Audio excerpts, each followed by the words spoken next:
بسم الله الرحمن الرحيم صلى الله على سيدنا محمد وعلى آله وصحبه وسلم. السلام عليكم ورحمة الله وبركاته. حلقة كان waxaan ku tilmaami doonaa shalay waxaan kaga hadalnay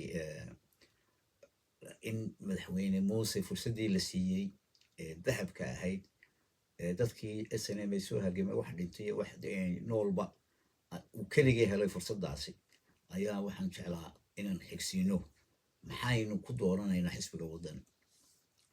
kow waxaad horta marka ugu horreysa ku dooranaysaa waxa weeye dowladdii faashilka noqotay inaad beddesho oo dee waxa haddaad dukaan inuu dhiibato dukaankii socon waayo dee qof kale aad raadinaysaa horta isaga ay dhaaf baad odhanaysaa horta isagoo hayn ha ku dhaafo oo ogow muuse maaha muusihii shalay waa muuse 7 sannadood soo talinayay oo meel walba gacmintiisii iyo raadkiisii iyo farahiisii yaalaan waxa lagaa doonaya inaad qiimayso adigu qiime yaan waxba lagaaga marba ka hadalla caadifiin oo yaan lagu beeraxawsanin qabyaalad iyo cadow iyo kelmaad naaqis ah oo waddanka waxyeelo mooyaane aan faa'iido u keenin.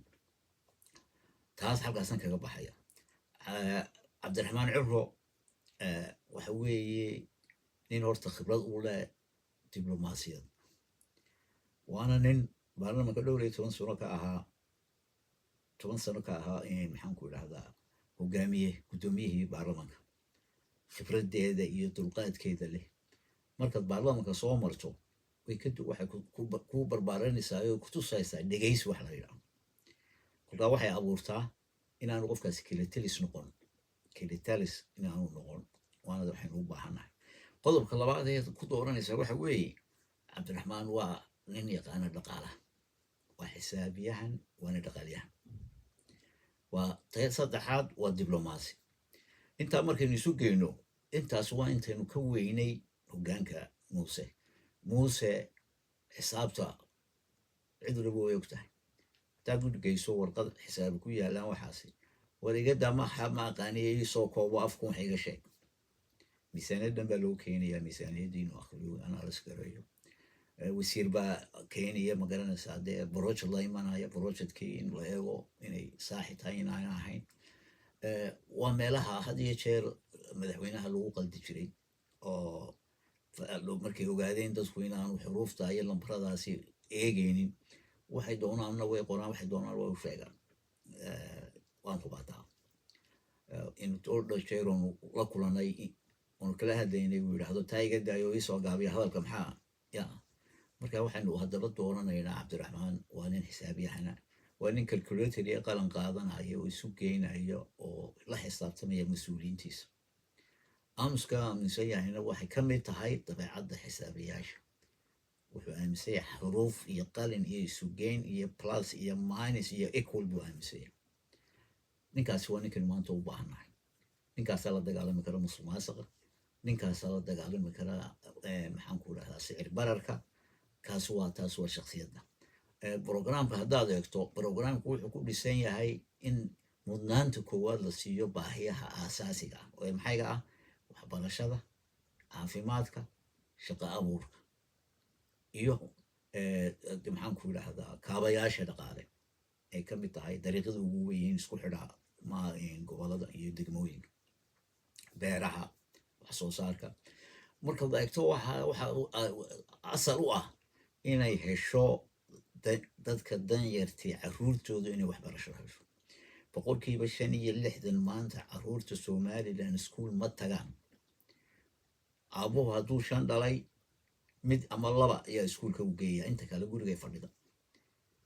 shaqo la'aan jaamacadii batay oo shaqadii la soo baxay oo shaqo abuur loo samaynayn. wasaaraddii maaliyadda oo noqotay in khasnad ee aan aqooninba sida dhaqaalaha loo kobciyo oo halkaasi ay ka aradan tahay. nidaamka cashuuraha oo nidaam ku dhisan ah nidaam regressive taxation oo beri hore adduunyadu ka tagtay oo badeecad la saarayo ma garanaysaa wax walba macaash wax walba badeecad saarantay. badeecaddana cashuurta la bixiyo tujaartu ma bixisee waxa bixiya dadka badeecadda iibsada. in cashuurahan adduunka iyo modernka la sameeyo dib eegis lagu sameeyo oo progressive taxation waxa oo qof waliba maaragtay incomekiisa la tax gareeyo ayaa ka mid ah. waxaa ka mid a in maamul daadejin, in maamulkan had iyo jeer dowladaha hoose ee ku milmiya dowladda dhexe in miisaaniyad go-an oo aan cidina ka jari karaynin madaxweynena aanu ku cunaqabataynaynin in la sameeyo, in dib u egid loo sameeyo xisbiyadan had iyo jeer aynu ka cabanaynaa waxay noqdeen xisbiyo qof jeebka ku sito. xisbiyada sharciyadooda dib u egis baa ayaa la samayn doonaa si ay xisbiyadu u noqdaan xisbiyo dimuquraadi ah oo aasaas ah oo u furan muwaadiniintuna leeyihiin. cabdiraxmaan way ka go-antay taasi. waxyaabaha aan ka xusuustaa horta waa intaa, laakiin waxa weeye weyn haddaanad wax kale garan weydo waan xaajiganaad ku khasaartay horta isaga khaarij. kabacdina de ninkaas aanu sheegnay wanaagiisa dadku ay qireen iyo barnaamijkii xisbiga oo wada socda ma kala maarmaan shaksiyadda qofka iyo barnaamijku. yaanu muuse isaga kaa dhigin muuse cusub. waa muuse aad tijaabisay, waa muuse aan kii shalay ahayn ee aanad aqoonin, waad baratay. markaa muuseha maanta qiimee, waxaanad ku qiimaysaa wixii kusoo maray 7 sano. waxaad ku qiimaysaa wixii kusoo maray 7 sano, xuduudkii somalilan halku maanta joogay iyo halku markaa joogay, midnimada shacbiga somalilan siday yuhuuntii dadku ahaayeen siday maanta yihiin, barnaamijyadii horumareed ee socon jiray halkay ku dambeeyeen. waxaasoo dhan baad isweydiinaysaa oo markaad intaa isweydiiseed aragto isbeddelkana aan kugu sheegnay qaado u codee xisbiga wadani iyo cabdiraxmaan ciro. ururadana u codee ururkii aad adigu wadato u codee. anagu se shaksiyan waxaan jeclaan lahaa ururee awdalah oo ururka barwaaqo ururka labada ururka ugu xooga badan awdal inkaasi aanu harin baan jeclahay. laakiin qof waliba ururkiisa waa u xor. laakiin waxa mudnaanta aynu siinayna waa doorashada madaxtooyada. ilaahay waxaan ka baryaynaa doorasho wanaagsan oo si nabadgelya ah oo xalaalo oo nadiif oo qof waliba codkiisa si xalaalo u dhiibtay. oo markaad meeshaa tagto, markaad meeshaa gasho, wax ku degto xisaabta sanduuqa aad wax ku ridaysaa. haddii lacag laalish lagu siiyey ilow, wixii aad cuntay ilow, wuxuu dhan ka toobadkeen oo dar ilaahay u codee.